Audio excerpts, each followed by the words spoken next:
বলছিলাম মাটি ভয়াবহ বস্তু। ইয়াউমাইজিতু হাদিসু আখবারাহা, মাটি top top top top top top top করে কথা বলবে। পুরো জীবনের সব কথা ধরে আছে আপনাকে ছবি সহ। এক আশ্চর্য অত্যাধুনিক যন্ত্র মাটি। এ তো কারো বানানো নয়, আল্লাহর বানানো। ওইভাবে মেশিন ফিট করে দেওয়া হয়েছে, যেভাবে বসে আছেন ছবি সহ ধরে আছে। যা বলছেন ছবি সহ সব কথা ধরে আছে, কোনোটা মিটবে না, নষ্ট হবে না, কিয়ামত পর্যন্ত এটা বাতিল হবে না। ওইভাবেই কথা বলবে। মোবাইলে কথা বলছে, মুখ নাই, মাটিও কথা বলবে মুখবিহীন। অবাক হয়ে যাবেন আপনি, বুঝতে পারবেন মাটি বলবে। আল্লাহ বলছেন, আমি বলিনি। আল্লাহ বলছেন ইয়াউমাইজিতু হাদিসু আখবারাহা, মাটির উপরে যা কিছু ঘটছে সেই জায়গা top top top top top করে কথা বলবে আপনার বিরুদ্ধে, পক্ষে আর কি। তারপরে আল্লাহ তাআলা বলছেন বিচারের মাঠে আমি মানুষকে আরেকটা ভাবে প্রমাণ করব অপরাধী। আলিয়াউমা নাখতিমু আলা আফওয়াহিহিম, আমি সব মুখকে সিলাই করে দেব। হাত কথা বলবে আর পা বলবে, পা কথা বলবে আর হাত বলবে পা তুমি ঠিক বলেছ। তাহলে হাত বিরুদ্ধে, পা বিরুদ্ধে, মুখমণ্ডল সেলাই করা থাকবে, চামড়া বিরুদ্ধে, জিহ্বা বিরুদ্ধে। কঠিন ব্যাপার, জটিল ব্যাপার। এইভাবে আল্লাহ আপনাকে বিচারের মাঠে অপমান প্রমাণ করবেন। সম্মানিত দিনী ভাই বোন, কবর যত কঠিন, কিয়ামত তার চেয়ে অনেক অনেক অনেক বেশি কঠিন। যখনই মানুষকে কবরে রাখা হয়, ফায়াতিয়ানে মালাকানে, দুইজন ফেরেশতা চলে আসেন। ফায়ুকএদানিহি, তাকে উঠিয়ে বসানো হয়। সে বুঝে যে আমাকে উঠিয়ে বসানো হলো, কিন্তু আসলে তাকে উঠিয়ে বসানো হয় না। আরে এটা তো স্বপ্নের মতো না, বুঝাতে পারি না মনে হয়। কবরটা কিসের মতো? স্বপ্নের মতো। তাকে উঠিয়ে বসানো হয় মানে লাশটাকে উঠিয়ে বসানো হয় না, ও বুঝে যে আমাকে উঠিয়ে বসানো হলো। আর যে দুইজন ফেরেশতা আছে, আসওয়াদানে আজরাকানে, কালো নীল। কালো নীল মানে ভয়াবহ, কালো নীল মানে ভয়াবহ, কালো নীল মানে ভয়াবহ। চোখে দেখে না, কানে বধির।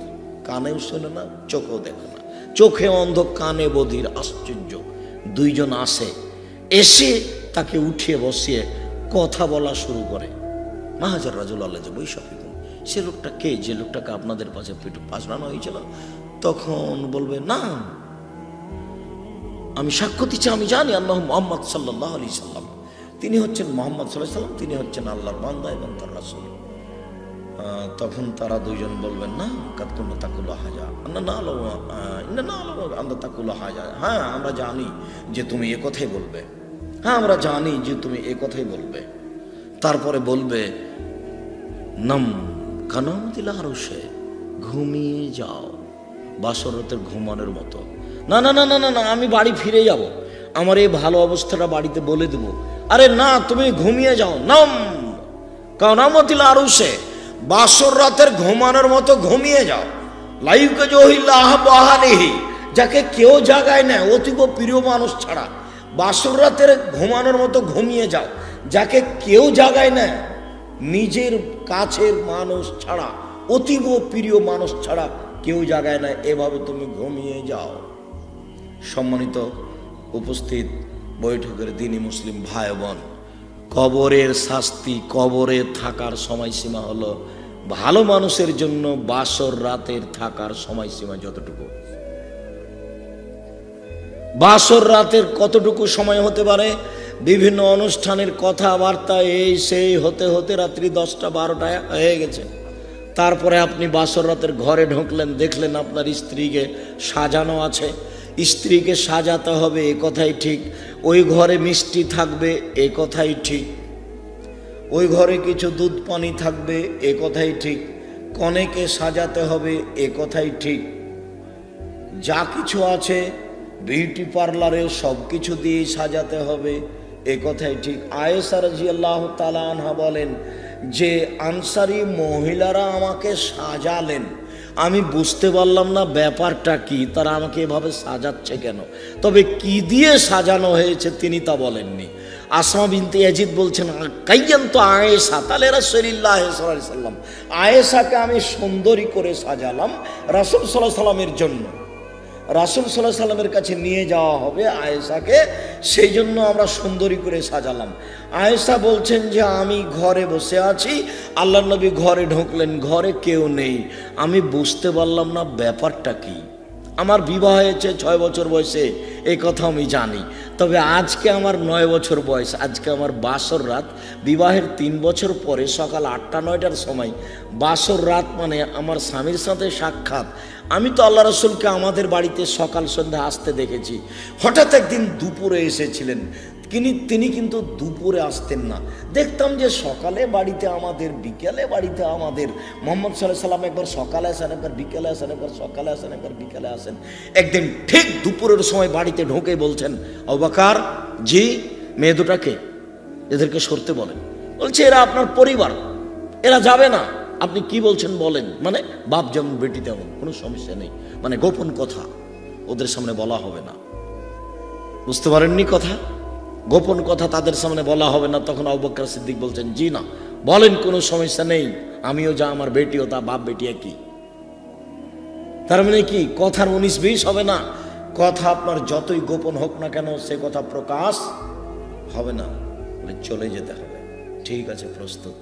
চলে যেতে হবে মানে হিজরতের সময় হয়ে গেছে। তো বাপ যেমন বেটি তেমন। তো 9 বছর বয়স, 9 বছর বয়সে বুঝতে পারছেন না ব্যাপারটা কি। তো বাসর ঘরে নিয়ে যাওয়া হয়েছে তাকে। আল্লাহ রসুল ভিতরে ঢুকলেন। একটু পরে দেখলাম যে আসমা ভিতরে ঢুকলেন একটা দুধের গিলাস নিয়ে আমাকে বলছেন, আয়েশা এটা হাতে নাও, আল্লাহ রসুলকে দাও। তো আমি তো লজ্জা পেয়ে গেলাম, আমি তো মাথা নিচু করে আছি। তখন আমাকে ধমক মারলেন, এই গিলাসটা নাও, আল্লাহ রসুলকে আল্লাহ রসুলের হাতে দাও। তখন আমি ধকচকিয়ে গেলাম, আমি একেবারে ভয় পেয়ে গেলাম। আমি ধকচকিয়ে গিয়ে গিলাসটা হাতে নিয়ে রাসূলের হাতে দিলাম। রাসূল পানিটুকু একটু দুধ পান করলেন। তারপর আমাকে বললেন যে তুমি পান করো। আমি পান করলাম। তারপর বললেন যে আসমাকে দাও। আমি আসমাকে দিতে গেলাম। তখন আসমা বলছে না না না না না না না, আমি আয়েশার হাত থেকে নেব না, আমি আপনার হাত থেকে নেব। তখন আল্লাহ রসুল বলছেন আয়েশা দাও, আমার হাতে দাও। তো আল্লাহ রসুল নিলেন, তারপর আসমাকে দিলেন। আসমা আবার দুধ পান করলেন। তাহলে যে বাসর ঘর সাজাচ্ছে সেও এই খাওয়ার অনুষ্ঠানে অংশগ্রহণ করবে, তবে ভাবি নয়, চাচাতো বোন, খালাতো বোন, ফুফাতো বোন নয়। এরাই যদি বাসর ঘর সাজায় তাহলে জেনা আগেই হচ্ছে, তাহলে সংসারের সূচনায় জেনা, তাহলে এই সংসার ভালো হবে কি দিয়ে? বর কনের বাড়ি হলুদ মাখতে যেতে পারে না, তাহলে সূচনাতেই জেনা, এটা ভালো হবে কি করে? কনে বরের বাড়ি হলুদ মাখতে যেতে পারে না, তাহলে সূচনাতেই যে না সময় ভালো হবে পরিবেশ কি করে? কমিউনিটি সেন্টারে মেয়েটাকে এভাবে সাজিয়ে বসানো যাবে না। সবাই দেখবে পুতুল সেজা আছে ঢং বং করে, এগুলো করা যাবে না। যা কিছু আছে সব কিছু দিয়ে সাজাতে হবে, এই কথাই ঠিক। তবে নেইল পালিশ দেওয়া যাবে না নখে। ইহুদি খ্রিস্টানদের পতিতালয়ের মেয়েদের বৈশিষ্ট্য হচ্ছে নখে নেইল পালিশ দেওয়া। ইহুদি খ্রিস্টানদের পতিতালয়ের মেয়েদের বৈশিষ্ট্য হচ্ছে নখে নেইল পালিশ দেওয়া। ইহুদি খ্রিস্টানদের পতিতালয়ের মেয়েদের বৈশিষ্ট্য হচ্ছে নখে নেইল পালিশ দেওয়া। মুসলিম মহিলা নখে নেইল পালিশ দিতে পাবে না। এই মেয়ে, তোমার নখে নেইল পালিশ আছে নাকি দেখো তো। বাড়িতে যে আগে ছিলে ফেলবা আর নখ কেটে দিবা। কোনো মানুষ নখ বড় রাখতে পারবে না, কোনো মহিলাও পারবে না, কোনো পুরুষও পারবে না। অধিকাংশ মহিলাদের ঢঙ্গে নোংরা ন্যাক্কারজনক ঢং, সব নখকে বড় করে রেখেছে, বড় করে রেখেছে, এখানে নেইল পালিশ দিয়ে রেখেছে। এই মেয়ে, তোমার বাপ নেই, তোমার নখ কেউ দেখতে পায় না, তোমার বাপ নেই, তোমার মা নেই, এমনি এসেছো নাকি দুনিয়াতে? আদম আলাইহিস সালামের মতো এসেছো, বাপও নাই মাও নাই? হ্যাঁ, ঈসা আলাইহিস সালামের মতো হয়ে এসেছো নাকি যে বাপ নাই মা আছে, এভাবে এসেছ? তোমার নখ বড় কেন? তোমার নখে নেইল পালিশ কেন? শুনে রাখো, ইহুদি খ্রিস্টানদের পতিতালয়ের মেয়েদের বৈশিষ্ট্য হচ্ছে নখে নেইল পালিশ দেওয়া। মুসলমানের মেয়েদের নখে নেইল পালিশ দেওয়া হারাম। ও নখে মেহেদি দিবে, হাতের নখে তো দিবেই, পায়ের নখে দিতে হবে। মহিলারা হাতে পায়ের নখে মেহেদি দিতে বাধ্য, দিতেই হবে। কপালে টিপ দিতে পাবে না। হিন্দু মেয়েদেরকে বিবাহ করার 10টি পদ্ধতি আছে, তার একটি পদ্ধতির নাম রাক্ষসী বিবাহ। মেয়ের বাপ বিবাহ দিবে না, ছেলেটা জোর করে বিবাহ করবে। কিভাবে করবে? কপালে টিপ দিতে পারলে বিবাহ হয়ে গেল, এর নাম রাক্ষসী বিবাহ। কপালে টিপ দেওয়া প্রথা এসেছে হিন্দুদের পক্ষ থেকে, যার কারণে কোনো মহিলা কপালে টিপ দিতে পাবে না। মুসলিম মহিলা কিয়ামত পর্যন্ত কোনো মহিলা কপালে টিপ দিতে পাবে না, এমনি সাজগোজ করার যা কিছু সব কিছুই করবে। তবে এই দুটো জিনিস থেকে বেঁচে থাকতে হবে। বাসর ঘর সাজানো হবে, কথাই ঠিক। তারপরে রাত্রির 12টায় বাসর ঘরে ঢুকেছে, মাথায় হাত দিয়ে দোয়া পড়েছে, তারপরে 2 রাকাত সালাত আদায় করেছে, তারপরে কিছুক্ষণ কথা বলেছে, তারপরে দাম্পত্য জীবনে গেছে, তারপরে ঘুমিয়েছে। অনুমান করছে রাত 3টায় ঘুমিয়েছে। রাত 3টায় ঘুমালো, এবার 5টার সময় আজান হয়ে গেছে। 5টার সময় আজান হয়ে গেলে উঠলো, তাহলে বুঝলাম মোটামুটি 2 ঘন্টা ঘুমিয়েছে। তাহলে বুঝলাম যে কবরের থাকার সময়সীমা ভালোবাসানোর জন্য 1.5 ঘন্টা, 2 ঘন্টা, 3 ঘন্টা এমন হতে পারে। মুহাম্মদ সাল্লাল্লাহু আলাইহি সাল্লাম বলছেন, ফেরেশতা বলবেন ঘুমিয়ে যাও বাসর রাতের ঘুমানোর মতো। যখন আপনি ঘুম থেকে উঠবেন কিয়ামত হয়ে গেছে, ইসরাফিল বাঁশিতে ফুঁক দিয়েছে, তখন আপনি বলবেন আরে এখনই ঘুমালাম, আজান হয়ে গেল এত তাড়াতাড়ি, এখনই ঘুমালাম, আজান হয়ে গেল। অথচ আপনি আজ থেকে নিয়ে 2 কোটি বছর আগে মারা গেছেন। আজ থেকে নিয়ে আপনি 5000 বছর আগে মারা গেছেন। আজ থেকে নিয়ে প্রায় 5500 বছর পূর্বে ইরাকের ব্যাবিলন শহরের উর নামক গ্রামে ইব্রাহিম আলাইহিস সালাম জন্মগ্রহণ করেন।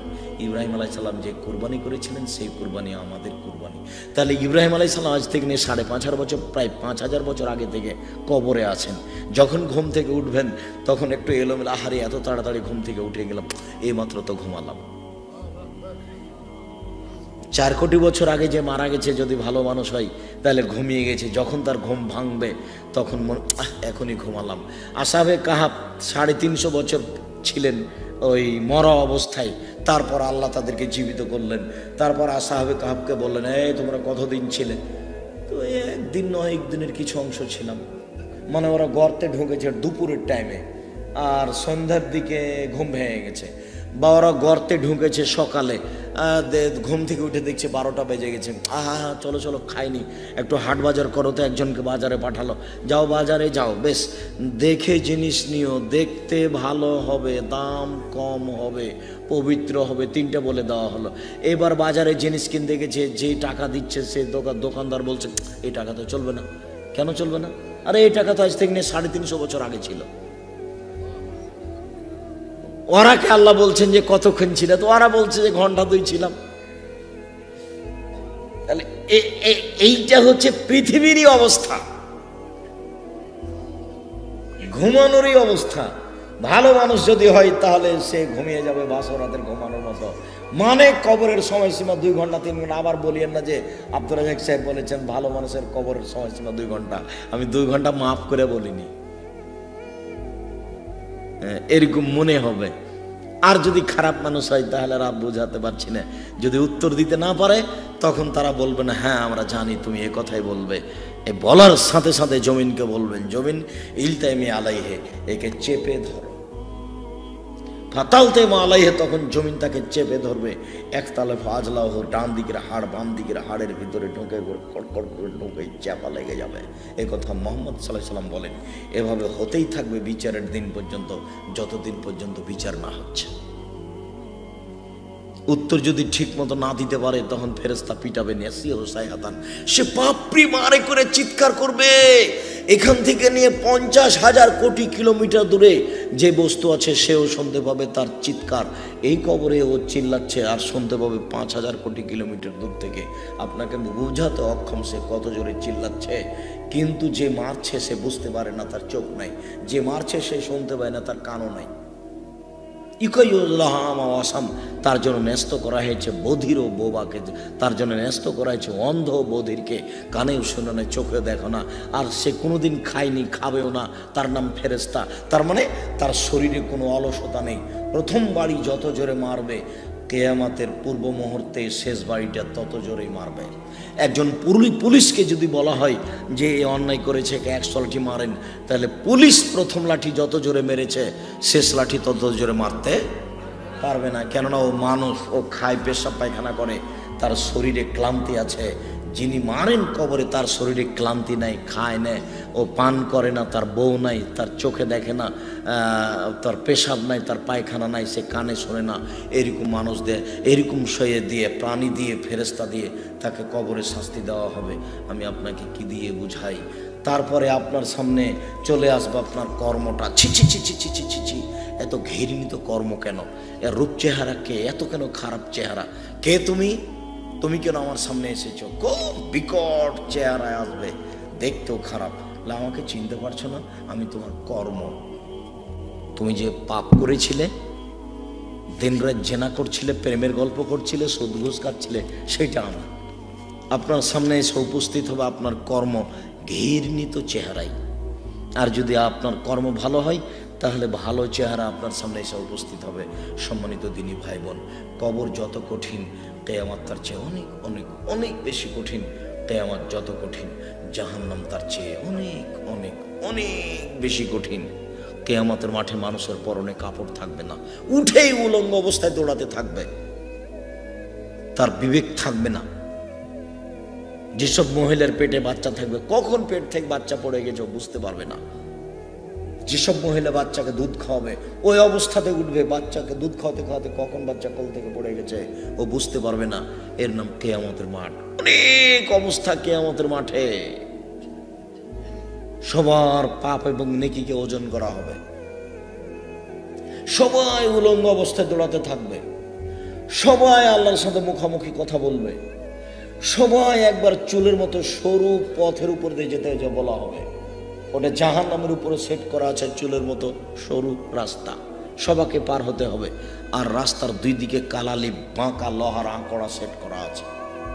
যদি ভালো মানুষ হয় তাহলে বিদ্যুৎ গতিতে পার হয়ে যাবে, তার চেয়ে ভালো হলে সাধারণ গতিতে ঘোড়ার গতিতে পার হবে, তার চেয়ে কম হলে পশু প্রাণীর গতিতে পার হবে। আর যদি পাপী হয় তাহলে এই দুই দিকে আটকা পড়ে যাবে, সে নিচে পড়ে যাবে, নিচে জাহান্নাম আছে, এটা জাহান্নামের উপর দিয়ে সেট করা হবে পুলিশেরা। কিয়ামতের মাঠের অবস্থা অনেক, এক সময় পড়তে বলা হবে, এ দেখেন আপনার কর্ম দেখেন। এক সময় নিজে আল্লাহ বলবেন, দেখো এটা তুমি চিনতে পারো কিনা। এক সময়ে ছোট ছোট বাচ্চারা বাপ মায়ের আঁচল ধরে টানাটানি করবে, মেয়েরা বাপকে জান্নাতে জাহান্নামে যেতে দেবে না। দুইটা মেয়ে যদি কেউ লালন পালন করে তাহলে মেয়েটা মধ্যে ঢুকে যাবে, ওইদিকে জাহান্নামের এদিকে বাপ। দুইটা মেয়ে লালন পালন করতে শিখেন। লালন পালন মানে ওকে ল্যাংটা করে 16 ডিসেম্বরে ঘুরিয়ে নেন, তারই নাম লালন পালন করা। স্কুল কলেজ খুলেছে গ্রামের লোক, আর এমন পোশাক দিয়েছে মেয়েটার গায়ে, মাস্টার বুঝতে পারে তার শরীরের অঙ্গ প্রত্যঙ্গ কেমন। এখানে 500 মেয়ে আছে, 500 মেয়েকে বুঝতে পারে মাস্টার কার অঙ্গ প্রত্যঙ্গ কেমন, মানে ও ল্যাংটা হয়েই আছে। মোহাম্মদ সাল্লাল্লাহু আলাইহি সাল্লাম বলেন, সিনফার মিন আহলিন নার, আমার উম্মতের 2 শ্রেণীর মানুষ জাহান্নামে যাবে, আমি দেখিনি তাদের। আমার উম্মতের 2 শ্রেণীর মানুষ জাহান্নামে যাবে, আমি তাদের দেখিনি। আমার উম্মতের 2 শ্রেণীর মানুষ জাহান্নামে যাবে, আমি তাদের দেখিনি। এক কমন মাহুম সেয়াত, এক শ্রেণীর মানুষ তাদের হাতে থাকবে লাঠি, কাজনাবিল বাকারে গাভীর লেজের মতো। এক শ্রেণীর মানুষ তাদের হাতে থাকবে লাঠি, লাঠি হবে গাভীর লেজের মতো, একদিক মোটা একদিক চিকন। এজরেবুনা বেহান নাস, তাদের তারা মানুষকে মারবে, এরা জাহান্নামে যাবে। এরকম লাঠি থাকে প্রশাসনের লোকের হাতে, এরকম লাঠি থাকে যারা কলেজ বিশ্ববিদ্যালয়ে পড়ে তাদের হাতে।